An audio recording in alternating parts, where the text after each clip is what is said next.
This video has sent a shiver across Ukraine. The marching young men are far-right nationalists from the Nationalny Drużyny, or national militia. They're at a sacred spot, Ukraine's crucible. Maidan, Independence Square in central Kiev. This was the Maidan in 2014, as hundreds of thousands of people rallied and ultimately forced out an unpopular president. Russia branded it a coup, orchestrated by neo-Nazis and fascists. It wasn't true then,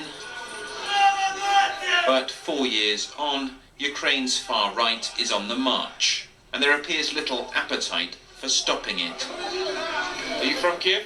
Yes, I'm from Kiev, from this district. The national militia have permission to patrol unarmed on Ukraine's streets. So what are we looking for, Alexander? В первую очередь полиция попросила нас проконтролировать точки кредитирования, на которые в последнее время на которых часто начали случаться разбои. Вот. И уже косвенно мы контролируем вообще ситуацию на улице, то есть пытаемся выявить какие-то правонарушения и среагировать. It's pretty tame stuff. They spot a woman drinking alcohol near a kid's playground. Либо допивайте сейчас, либо выбрасывайте. Не, жалко, выбросить деньги заплачено. И дома там допить, просто на детской площадке. We then go to a place where punters can gamble on computer terminals. Здравствуйте. Игра закончена. We're told it's been operating illegally, as its owners allegedly have links to Russia. It's unspectacular stuff. The national militia call the police out, Незаконный игральный бизнес. and reluctantly they appear and go through the motions. What the national militia want us to film is that they're a force for good, here to restore order and make the police do their job. К сожалению, полиция не справляется со всеми проблемами, которые существуют в нашей стране. Естественно, мы, как патриоты Украины, возлагаем эти функции на себя. It's a message that has some resonance. There's a growing despondency here about how little has changed. The next day, we're contacted by the company that owns the gambling shop. It turns out that many of their other branches have also been raided by the national militia. Где-то около часа дня к нам забежали группа молодых людей, человек 20-25. This is the national militia when journalists aren't watching. В масках с молотками, с битами, в куртках с надписью «Национальная дружина». Они кричали «Слава Украине», еще там какие-то свои лозунги. Начали здесь все просто громить, полная разруха. Все было побито абсолютно. We're given other footage, which shows more places being trashed, men lighting fireworks indoors, even setting one location on fire. The national militia tell us they're working alongside the police, but they have also, on several occasions, fought them.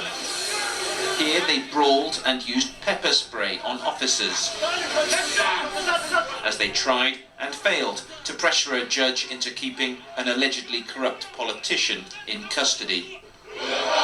The national militia are part of a group called Azov. Initially a volunteer military battalion, it has well-established links to the far right. Its founder, this man Andrei Beletsky, has in the past expressed racist and anti-Semitic views. Its logo has clear Nazi overtones. My favorite quote from Andrei Beletsky is that the destiny of the Ukrainian nation is to be an avant-garde in holy war of white people against underhumans led by Semites. Beletsky now denies he ever said that, but as this oath-making ceremony shows, he's not running away from the dubious imagery. Azov has now started a political party, as well as launching the national militia. The toxic racism has, in public at least, been replaced by patriotic nationalism. Do you now reject those values that you had in the past? Багато води витекло з того часу. Багато чого змінилося в країні. Ми декларували завжди законні вимоги, законні бажання в управлінні державою корінного населення, управління державою. Is it ever okay to use violence to achieve your aims? Коли особа намагається придушити або подавити волю народу з допомогою правоохоронних органів, частних армій чи якихось інших структурних, неструктурних підрозділів, тоді народ має право витребувати навіть в силовій боротьбі своє право назад. The national militia have already been flexing their muscles in Ukrainian politics. This is the city hall in the town of Cherkasy. Look at it now. All around the outside are security officers. There are more police here today than there are representatives. And the reason the police have come is because at the last session, this happened. The National Militia, together with some war veterans, turned up and stood among the deputies, announcing that no one would leave until the mayor's budget was passed.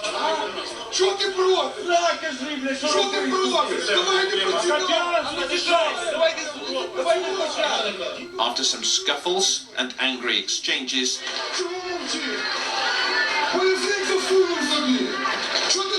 the budget was passed. Зараз Черкаси стали тренувальним майданчиком для військового перевороту в Україні.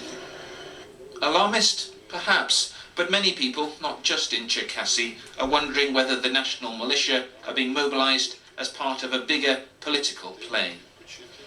Без погодження МВД, то такого існувати в Україні не може. Якщо Аваков прийме рішення для себе, що таким чином національна дружина, яка вона є зараз, не може існувати, де люди ходять в балаклавах, де люди ходять у військовій формі, то я думаю, це питання буде рішено. This is him, Arsen Avakov, Ukraine's ambitious interior minister. His links to the Azov group are well known. He's put their fighters on the payroll of his ministry and appointed one of their commanders, Vadim Troyan, as his deputy. Mr. Avakov declined our interview request, but his spokesman told us he believed the national militia was simply running a very effective publicity campaign. Please look at us. We are so strong. We are so serious. Believe me, it's not a truth.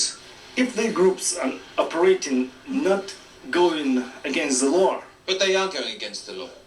Please, They're smashing places up. No, only one smash. It's one smash. No, we've one seen them fighting. smashing up lots of different places. We've seen them fighting with the police a number of times. They've intimidated politicians. That's not okay, is it? I agree with you absolutely. And that time they are under interrogation, and after that, if we have the proofs, under the criminal cases, under investigation. But the fact that you're not doing anything just fuels the idea that the Minister of the Interior is somehow behind or supporting this group. No, it's not the truth. I wanted to say that people that they are following by the political fakes, inspired by maybe by political opponents of ministry. The national militia may well be the extreme right's first move ahead of Ukraine's elections next year. But it's the uncertainty over who's behind them that's worrying people.